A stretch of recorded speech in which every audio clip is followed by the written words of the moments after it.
Hello. हां hello doctor, नमस्कार. मी अजित सरनाईक बोलतोय. हां नमस्कार, बोला. डॉक्टर, मला माझ्या मुलीबद्दल म्हणजे सानिकाबद्दल तुमच्याशी थोडं बोलायचं आहे. बोला ना. आज तिला डिस्चार्ज मिळाल्यानंतर घरी घेऊन आलो आम्ही. पण जिन्यावरनं वर नेत होतो तेव्हा अचानक डॉक्टर ती व्हायलंट झाली. मोठमोठ्यानं किंचाळायला लागली. हो, मला सुद्धा आवरलं नाही म्हणजे थोड्या वेळाने ती कोसळली डॉक्टर. आम्हाला घरातल्या सगळ्यांना काही कळेच ना काय करावं ते. म्हणून डॉक्टर मी तुम्हाला त्रास देतो, फोन केलाय मी तुम्हाला. अजित साहेब, शी हॅड अ पॅनिक अटॅक. हे असं काहीतरी होईल याची कल्पना मी तुम्हाला दिली होती ना? हो. आता तिला खूप सांभाळायला पाहिजे, तिच्या कलेने घ्यायला पाहिजे. तुमच्या मिसेसना सांगा की सध्या तरी तिच्या मनाविरुद्ध कुठलीही गोष्ट घडणार नाही याची काळजी घ्या, नाहीतर सानिकाचा हा प्रॉब्लेम कदाचित वाढत जाईल. हो.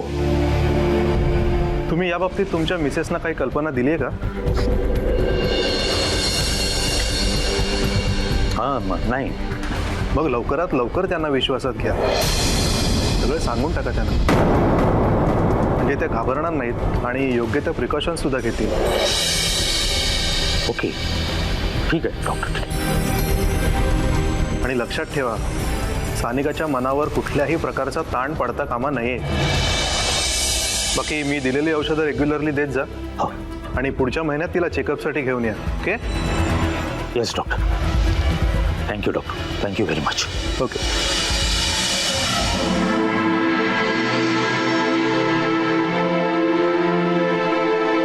डॉक्टर काय म्हणाले? हां,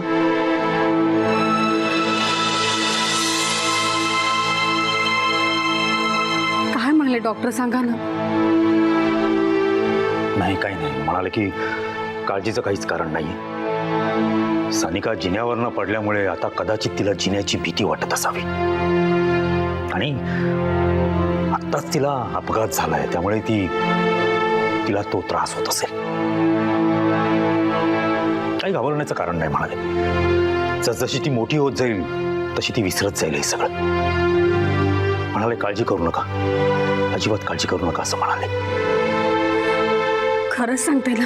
मग मी काय खोटं बोलतोय का? तू ओरडतोयस कशाला एवढा? तिची मनस्थिती ठीक नाहीये म्हणून ती असले प्रश्न विचारते. प्लीज. समजतंय मला ते, पण माझ्यावर संशय घेण्याचं काय कारण? डॉक्टरांनी जे काही सांगितलं ते मी तुम्हाला दोघींना सांगितलं की नाही? आम्ही तुमच्याने संशय नाही घेत, पण मला खरंच खूप भीती वाटते. सानिकाला काही मेजर प्रॉब्लेम तर नाहीये ना? तुम्ही माझ्यापासून काही लपवून तर ठेवत नाही आहात ना? मी कशाला काय लपवीन तुझ्यापासून? जर का सानिकाला काही झालं ना तर मी... हे बघ, तू ना अगदी चुकीचा विचार करतेस. सानिकाला काही होणार नाहीये. जस्ट डोंट वरी. आणि तुलाच आता सगळं धीराने घ्यायला हवं. हे बघ मृदुला, हे सगळं म्हणणं खूप सोपं असतं, पण ज्याच्यावरती वेळ आहे त्याला त्यालाच कळतं. माझ्या सानिकाला काही होता कामा नये. काही होणार नाही सानिकाला. डोंट वरी. अजित दादा, हे असं आणखीन किती दिवस सानिकाला होणार आहे? नक्की डॉक्टर काय म्हणाले? तुम्हाला दोघींना मी सांगितलंय ना डॉक्टर काय म्हणाले ते.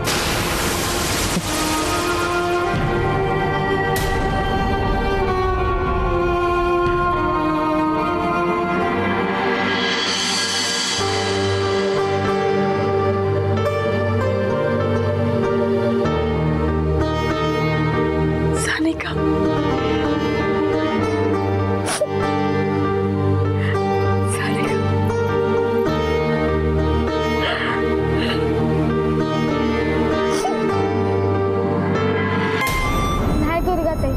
काय बी झालं ना तरी मी आज साईला शिकवणार, त्याला मोठा साहेब बनवणार. लेखा, पण त्याच्या शिक्षणासाठी खूप पैसे लागतील.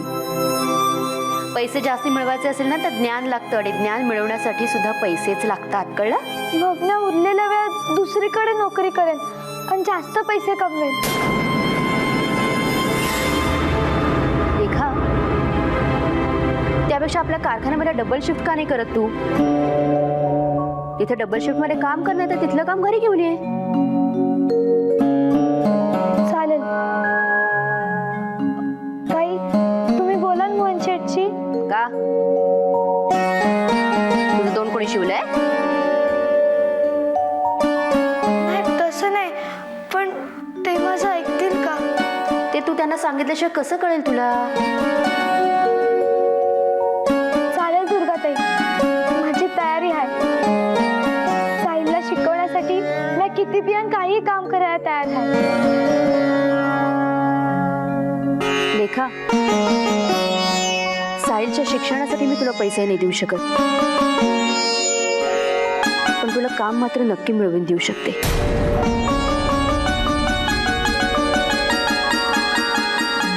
झोपा आता. उद्यापासून डबल काम करायचं ना, अशाने आजारी पडशील. झोप. नाही.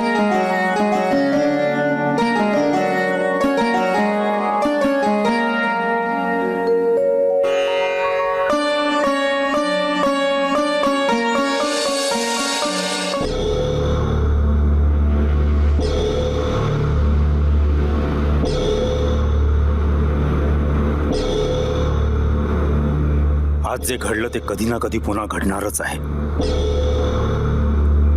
वारंवार घडणार आहे. तेव्हा काय उत्तर देऊ मी समीराला? आज कशी तरी वेळ मारून नेली आहे मी, पण पुढे पुढे सगळं अवघड होत जाणार आहे. डॉक्टर म्हणतात तसं तसं तिला विश्वासात घ्यावं लागणार आहे. पण समीराला हे सगळं सहन होईल का? सानिकाबाबत ती खूप हळवी आहे. तिला हा धक्का सहन नाही झाला तर काय करून कसं कसं सांगायचं तिला?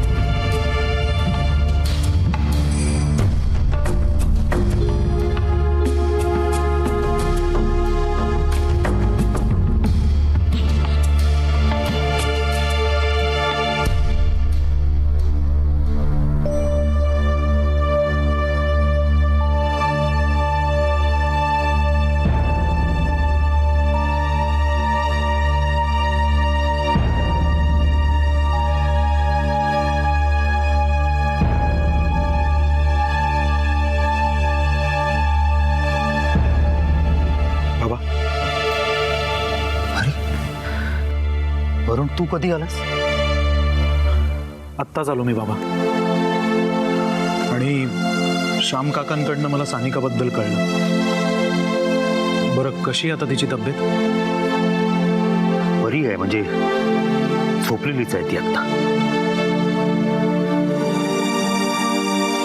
तू तेव्हा असायला हवं होतंस. सानिका इतकी व्हायलंट झाली तेव्हा, म्हणजे डॉक्टरांनी तुला आणि मला सांगितलं होतं, पण तरी सुद्धा मी घाबरलो. तुझी आई किती घाबरली असेल? बाबा, मला त्याची पूर्ण कल्पना आहे. मला खरंच काही कळत नाही, सुचत नाहीये. विचार करून माझं त्रास होतो, मला कळत नाही काय करा. बाबा, मला असं वाटतंय की तुम्ही आईला आता सगळं सांगून टाका, कारण आता हळूहळू डॉक्टरांच्या म्हणण्याप्रमाणे गोष्टी घडायला लागल्या आहेत. नाही वरुण, नाही. मला आता तिला काहीही सांगायची ताकद नाहीये. बाबा, आणि माझ्यात ही ताकद असून सुद्धा मी हतबल आहे. त्यामुळे तुम्हालाच या सगळ्या गोष्टी आईला सांगाव्या लागणार आहेत. त्यासाठी मनाची तयारी करा. आईला विश्वासात घ्या, नाहीतर एकाच वेळेला 2 आयुष्य उद्ध्वस्त होतील आणि त्याची संपूर्ण जबाबदारी ही फक्त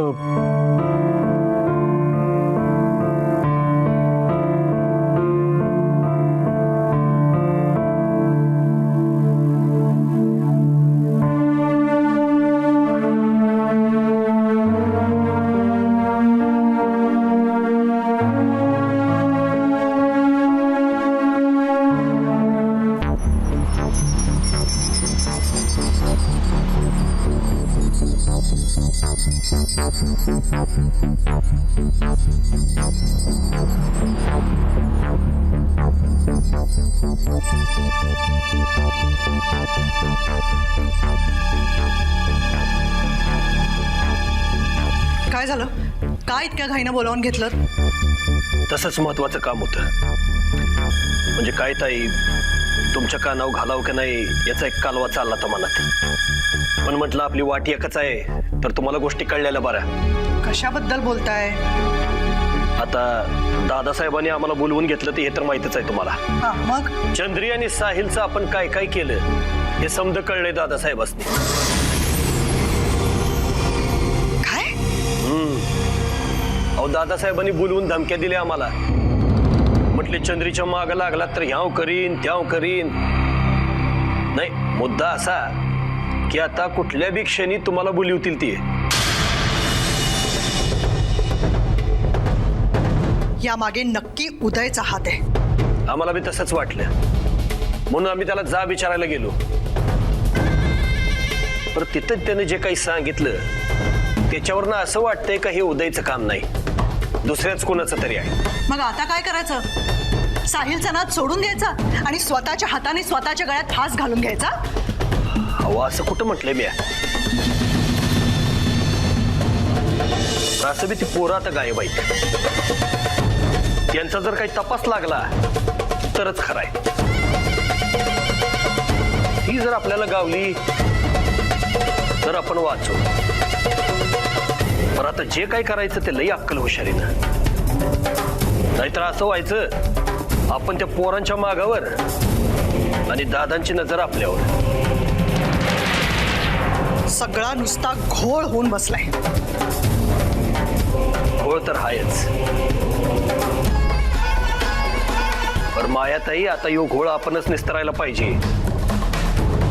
एक गोष्ट चांगली आहे का आमची समीराताई माझ्या बाजूला आहे.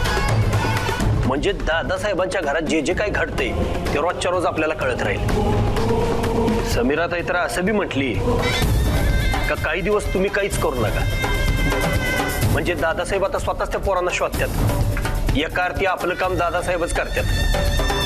नाही नाही, ती मुलं दादांना सापडेपर्यंत आपण स्वस्थ बसून नाही राहू शकत. त्यांना शोधायला जितका जास्त वेळ लागेल परिस्थिती तितकी जास्त कठीण होत जाईल. आणि एक गोष्ट तुमच्या लक्षात येते का? ती मुलं जर दादांना सापडली तर त्यानंतर ती दादांच्या कडेकोट संरक्षणात असतील. मग ती आपल्या हाताला लागणार आहेत.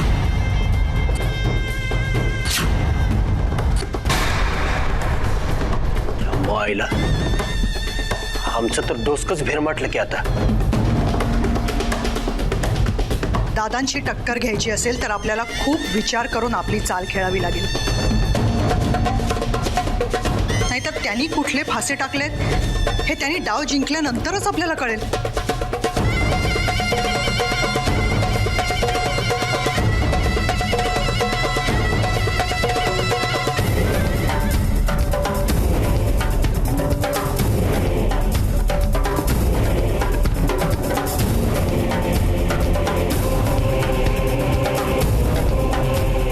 कसला विचार करताय?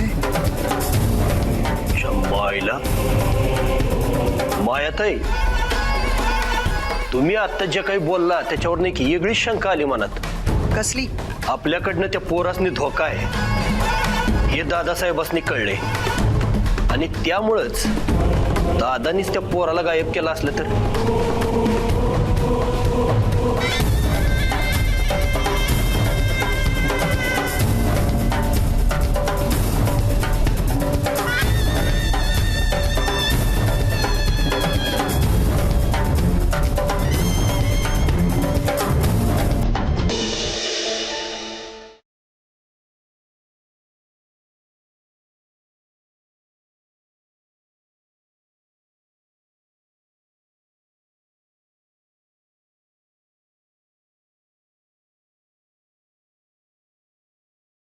सई,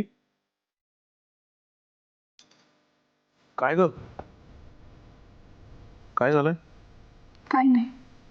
अगं पण पण मग तू इतकी नर्वस काय आहेस? वरून तुला कदाचित विचित्र वाटेल पण प्लीज सांगशील का पण काय ते? लेखा आणि सायली ह्या घरातनं निघून गेली आणि मला ना माझं स्वतःचं काहीतरी हरवल्यासारखं वाटतं. त्याची खूप आठवण येते रे. लेखाचं ते निरागस हसणं, सायलचं ते हुशार पण अगदी साधेपणाने भरलेले डोळे परत कधीच नाही दिसणार का रे. मला मान्य आहे की सानिकाचं हे असं सगळं झाल्यानंतर त्या बाहेरच्या मुलांमध्ये मी अडकून राहणं जरा विचित्र आहे. पण मला आतनं असं वाटतंय रे की ते दोघंही निर्दोष आहेत. पण सई, नेमकं त्यावेळेला जे काही घडलं ते पाहायला आपल्यापैकी कोणीच तिथे नव्हतं. त्यामुळे मला सांग, आपण कोणाला निर्दोष ठरवणार आहोत? पण म्हणून त्यांना दोषी नाही ना मानता येत. म्हणून तुझा खरंच तुझ्या बहिणीवरती आणि ओमवरती विश्वास आहे. हे बघ सई, मला मान्य आहे की ती दोन्ही मुलं बाहेरची आहेत, पण हा त्यांचा दोष नाही ना असू शकत. सई मला एक सांग, तू खरंच इतकी गुंतलीयस लेखा आणि साहिलमध्ये? का तू नव्हता झालास? सई हे बघ, अगं मलाही ते दोघं तितकेच हवे आहेत. साहिल गायब झाला होता तेव्हा मी आणि नारायण आम्ही दोघांनी किती शोधाशोध केली त्याच्यासाठी. अगं शाळेत ऍडमिशनच्या वेळेला माझं नाव लावलंय मी त्याच्या मागे. वरून ती दोघं जण घरातनं निघून गेली आहेत. कुठे गेली असतील, काय खात असतील, काय पित असतील, कुठे राहिली असतील, मला त्याची खूप काळजी वाटते. हे बघ, आता या अशा परिस्थितीत आपण फक्त एवढीच गोष्ट करू शकतो, आपण देवाजवळ प्रार्थना करू शकतो की लेखा आणि साहिल जिथे कुठे असतील तिथे सुखरूप असावेत. आपल्या हातात फक्त एवढंच आहे. खरं ती दोघं आपल्या आयुष्यात आली आणि आपण मुलांना जन्म न देताच आपल्याला आईबाबांचा अनुभव देऊन गेले. सई, हे बघ, लेखा आणि साहिल आपल्या आयुष्यातून निघून गेलेत आणि जाता जाता आपल्याला पोरकं करून गेलेत. रडू नकोस. शांत.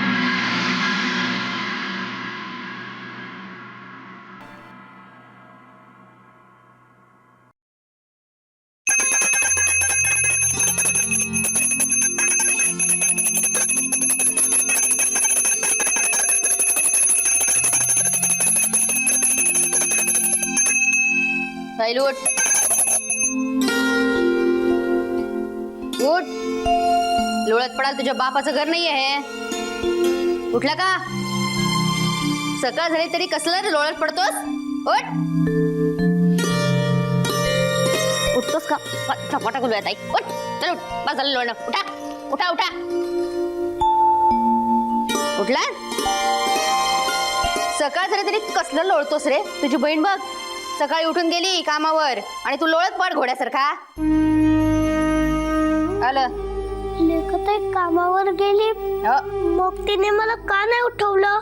अरे लाड करते ना तुझे ती. म्हणाले कशाला आत्ता उठवायचं, झोपू दे, आत्ताच आराम करायचे दिवस आहेत. तिने तुला डोक्यावर बसून ठेवलं आणि तू गैरफायदा घे त्याचा. पण लेखताई तर तुमच्या बरोबर कामावर जाणार होती ना? हो जाणार होती, पण तुला शाळेत घालायचंय ना म्हणून डबल शिफ्ट मध्ये काम करणारी ती, पहाटेपासून रात्रीपर्यंत. रात्रीपर्यंत? हो, तुला शाळेत घालायचं असेल तर पैसे नकोत का? तुझ्यासाठी एवढे कष्ट घेते ती. स्वतःच्या आयुष्याची होळी करून तुझ्या आयुष्याचं सोनं करायला निघाली. साहिल लेखाचं खूप प्रेम आहे तुझ्यावर, तुझ्यासाठी कष्ट करते ती. तिचे कष्ट असे वाया घालवू नको. शिक, मोठा हो आणि तिची सगळी स्वप्न पूर्ण कर. कळला? होय, मला माहितीये लेखताईचं माझ्यावर खूप खूप प्रेम आहे. लेखताईने माझ्यासाठी जे स्वप्न पाहिले ते मी पूर्ण करणारच. हो ना? मग सुरुवात दात घासण्यापासून करा. चला जा.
माया पळ, माया पळ, पळ माया पळ, माया पळ, भागो.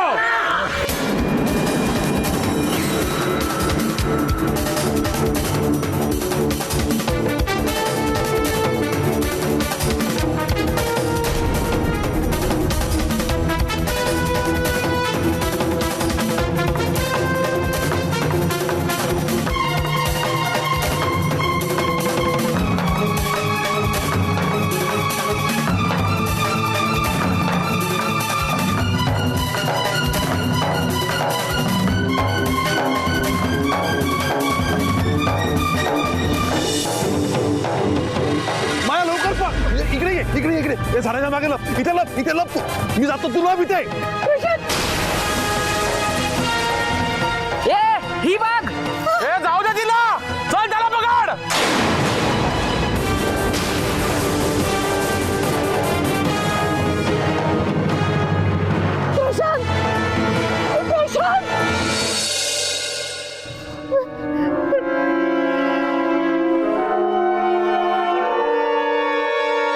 हो कळवा कळवा घ्या, ठरवू आपण. ठीक आहे, बोलू आपण नंतर बोलू.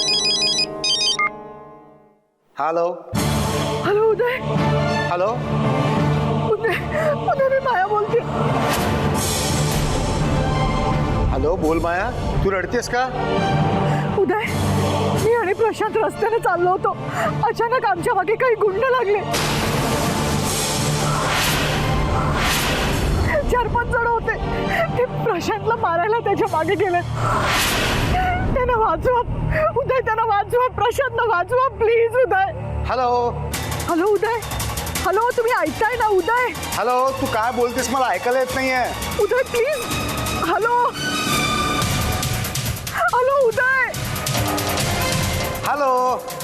हॅलो माया, मोठ्याने बोल जरा. हॅलो.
अजून घरी नाही गेलीस? नाही, निघतेच आहे. एवढं काम संपवते मग निघते. हा, पण तू हे जे काय जास्त काम करतेस ना त्याचा ओव्हर टाइम देणार नाही हा? काय ते आधीच सांगून ठेवतो, कारण आपलं तसं बोलणं झालेलं नाही. माहीत आहे, पण असं काम अर्धवट टाकून जाणं मनाला बरं नाही ना वाटत. मुंबईत असं मोबदल्याशिवाय जास्त काम करणाऱ्यांची गणना मूर्खांमध्ये होते, माहितीये का तुला? नाही माहित, आणि तसलं काय माहिती बी नाही करून घ्यायचं आहे. मला फक्त एवढं माहिती आहे की तुम्ही जो मला मोबदला देता त्याची फक्त मला भरपाई करायची आहे. बरं ठीक आहे, जा तू, उशीर झालाय. हा, एक शेट, एक विनंती होती. काय? मी जास्तीचं काम घरी घेऊन गेले तर चालेल का? म्हणजे तुमचं बी काम लवकर होईल आणि मला बी 4 जास्त पैसे मिळतील ना. पण काय केलं का? तुला एवढी पैशाची काय गरज आहे? नाही, माझ्यासाठी नाही, माझ्या भावासाठी, साहिलसाठी. त्याला शिकायचं आहे ना मला, आणि खूप मोठं माणूस बनवायचं आहे. तुझ्या भावाला शाळेत जायचंय वय आणि तुझं काय? तुला नाही वाटत शिकावंसं? वाटतं ना, पण माझ्यापेक्षा माझ्या भावाला शिकवणं जास्त गरजेचं आहे. त्याला शिकून मला खूप मोठं माणूस बनवायचं आहे. मग घरी घेऊन जाऊ ना काम?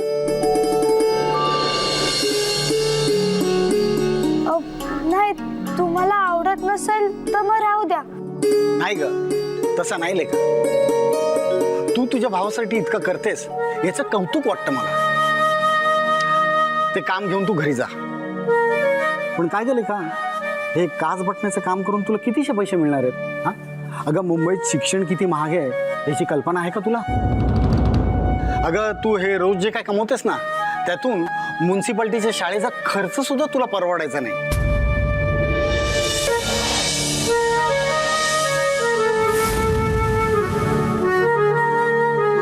मग काय करू ना? काय पण करून मला माझ्या भावाला शिकवायचं आहे. तुम्ही कराल मला मदत? हे बघ लेखा, मी तुला पैशाची मदत नाही करू शकणार. लेखा, मी तुला एक मार्ग सुचवतो.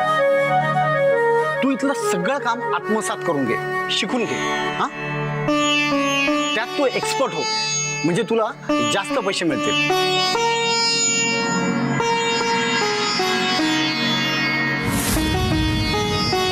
हो, शिकेन ना म्या. ठीक आहे, जा तू आता. पण हा, मी तुला ओव्हर टाइम देईन बरं का.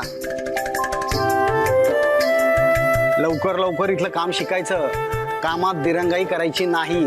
काय? बाय. आणि ती कपड्यांची जी पुस्तकं आहेत ती मी घरी घेऊन जाऊ, म्हणजे ती मी बघून ठेवेन आणि त्याचा शिकण्यासाठी बी उपयोग होईल ना. ठीक आहे, ते घेऊन जातो. पण हा, उद्या परत आणायची विसरायची नाही. काय? जातो. आणि ते थँक्यू.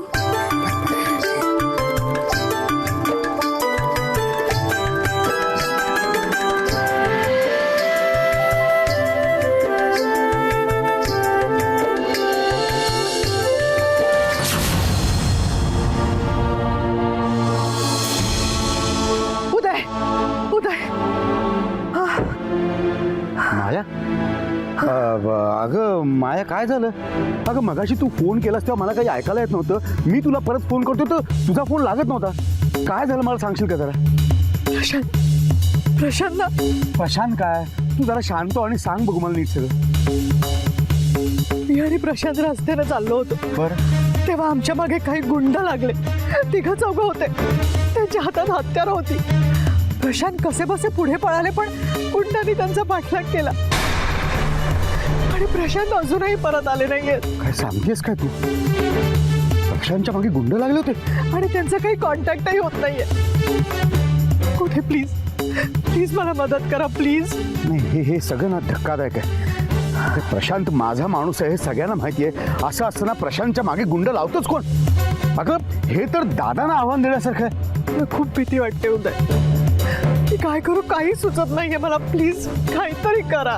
बघ तू एक काम कर, तू आधी जाऊन ही गोष्ट दादांच्या कानावरती घाल, कारण दादांच्या कार्यकर्त्यावरती कोणीतरी गुंड घातलेत. हे जर का दादांना समजलं ना तर दादा अख्खं शहर पेटवल्याशिवाय राहणार नाही. तू जा त्यांच्याकडे, ते नक्की शोधून काढतील त्याला. तू एक मिनिट, एक मिनिट. हां हॅलो साटम साहेब बोला. हां नाही येतोय मी. काय झालं मध्ये थोडं काम निघालं म्हणून. हो आलो चालू पोचतो. हो साटम साहेब काय काळजी करू. हो उदय अगं तू अजून इकडेच आहेस. तुला काय सांगितलं, तू दादांकडे जा, त्यांच्या कानावरती घाल सगळं. हो पण तुम्ही अगं माझ्याकडनं जे होईल ते सगळं मी करणंच, पण तू अगोदर दादांना जाऊन भेट.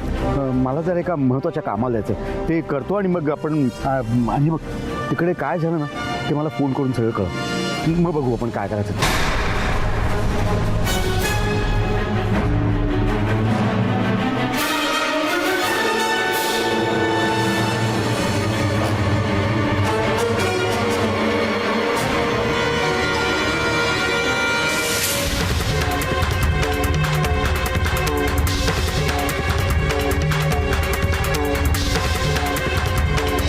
लक्ष्मी गेली, प्रशांत गेला, मायाचं काही टेन्शन नाही. आता साहिल आणि लेखा ह्या दोघांना शोधून काढून वाकडेच्या हवाली केलं पाहिजे. वाकडे कामाचा माणूस आहे, त्याला हातचं घालून देऊन चालणार. आता राहिले फक्त दादासाहेब. उदयराव आता ह्याच्यानंतर नंबर आहे दादांचा. याला म्हणतात राजकारण.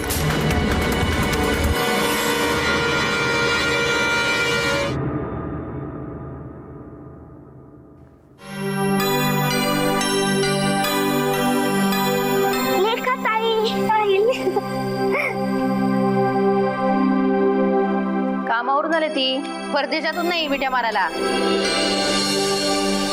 दुर्गाताई पैसे.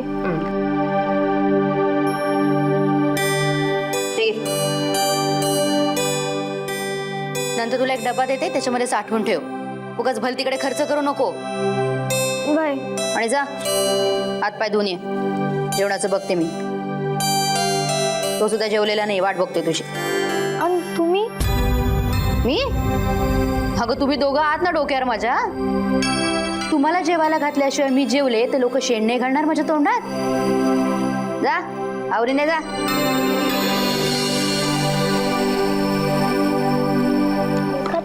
हे काय आहे?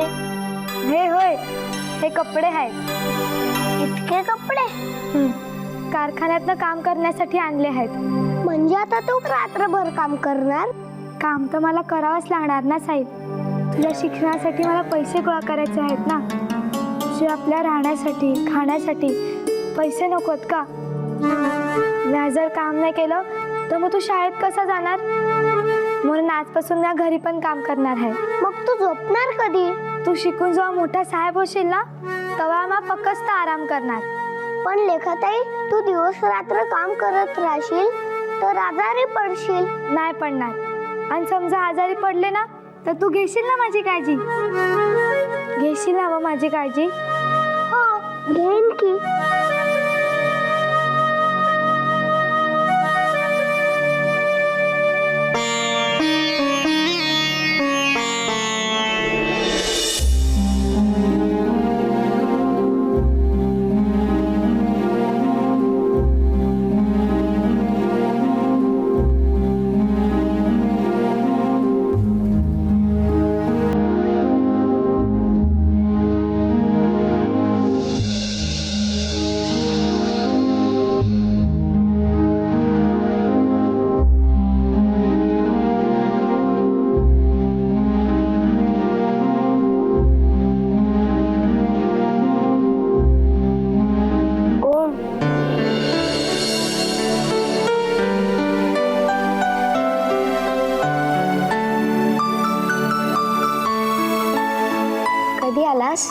आत्ताच. कशी आहेस तू? मी बरी आहे. जास्त दुखतंय का ग? नाही रे, पण खूप जडजड वाटतं. पण तू तुझ्या खोलीत का नाही जातेस? अरे मी त्या पायऱ्या पाहिल्या ना की की मला कसं तरीच होतं. सानिका ताई, नाटकं खूप झाली हा. म्हणजे काय म्हणजे? अगं ज्या गोष्टीसाठी आपण हे सगळं केलं ते आता झालंय. म्हणजे पुन्हा म्हणजे अगं ज्यांना बाहेर हकलवण्यासाठी आपण हे सगळं केलं ना ते बाहेर गेले आहेत, साहिल आणि ती लेखा. पण तसं नाहीये, मी मस्करी नाही करत. मी त्या पायऱ्या पाहिल्या, असं वर उंच पाहिलं की मला खूप भीती वाटते.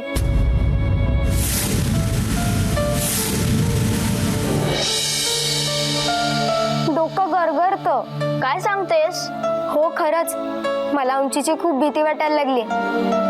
अचानक डोकं दुखायला लागतं. कधी कधी वाटतं माझ्या बॉडीवर माझा कंट्रोलच नाही राहिलाय. काय होतं काहीच कळत नाही. कधी कधी दातखिळी बसल्यासारखंही होतं. माय गॉड. मग आता काही नाही. डॉक्टरांनी औषधं दिली आहेत ना, ते म्हणाले की लवकरात लवकर बरी होशील. पण मला नाही वाटत की मी बरी होईल. म्हणजे मला नाही वाटत की ही भीती कधी जाईल. आता हे कशावरून? माहित नाही, पण मला असंच वाटतं.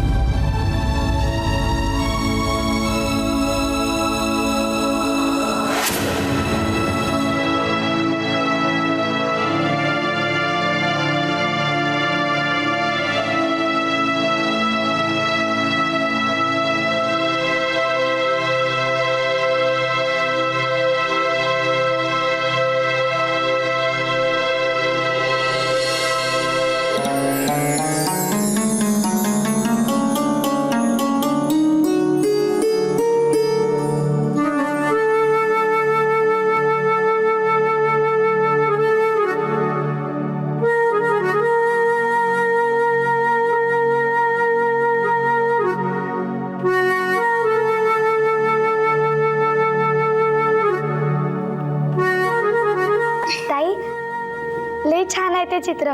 कुणी काढलंय? तुला काय करायचंय? तू तुझं काम करणे गप्प बस. नको त्या चौकशा हव्यातच कशाला? नाही, मला बी चित्र काढायला लई आवडतं. हो, मग मी काय नाचू? नाही तसं नाही, मी फक्त सांगितलं तुम्हाला.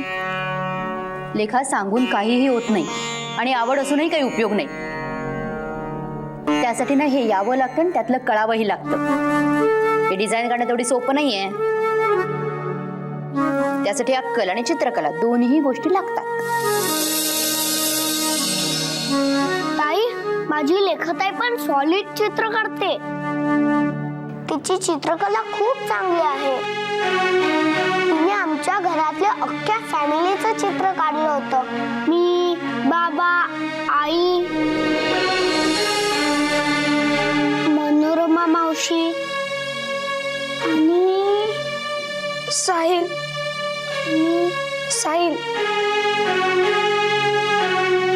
साहिल गप्प बस.